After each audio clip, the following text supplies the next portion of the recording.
Madam చాలామంది ఈ recovery ఏజెంట్లతో పడలేకపోతున్నారు madam. So అలాంటి వాళ్ళను అబ్యూజ్ చేస్తే ఐపీసీ పీనల్ కోడ్ ప్రకారం ఎలాంటి కేసు వేయొచ్చు మేడం?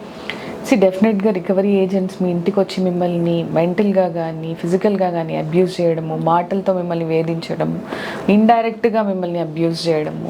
ఓకే, ఇప్పుడు పలానా శ్రీనివాస్ గారి భార్య మీరేనా అని అడగడం డైరెక్ట్ క్వశ్చన్ వేరు. మీరు ఆయన భార్యే అవుతారా లేక అని అంటే వాట్ డస్ దట్ మీన్? ఇలాంటి వెధవేషాలు మీ పట్ల ఎవరైనా వేసినా, మీ పట్ల దురుసుగా మాట్లాడినా డెఫినెట్లీ మీరు పోలీస్ కంప్లైంట్ ఇవ్వచ్చు. Okay, outraging the modesty of women అనే కంప్లైంట్ ఇవ్వచ్చు మీ పట్ల అసహ్యంగా మాట్లాడినా. ఎందుకంటే లాట్ ఆఫ్ టైమ్స్ చూస్తున్నాము, చాలా క్రిమినల్ ఇంటిమిడేషన్ ఇవన్నీ ఉంటున్నాయి విమెన్ పట్ల. ఎందుకంటే వాళ్ళు వల్నరబుల్ అని ఈ రికవరీ ఏజెంట్స్ అనుకుంటున్నారు. డెఫినెట్గా మీరు పోలీస్ కంప్లైంట్ ఇవ్వచ్చు. వాళ్ళు మాట్లాడేది, వాళ్ళు మిమ్మల్ని బెదిరించేది అన్ని వీడియోతో సహా మీరు తీసుకోండి, పోలీస్ స్టేషన్లో కంప్లైంట్ ఇవ్వండి, కోర్ట్స్ని అప్రోచ్ అవ్వండి.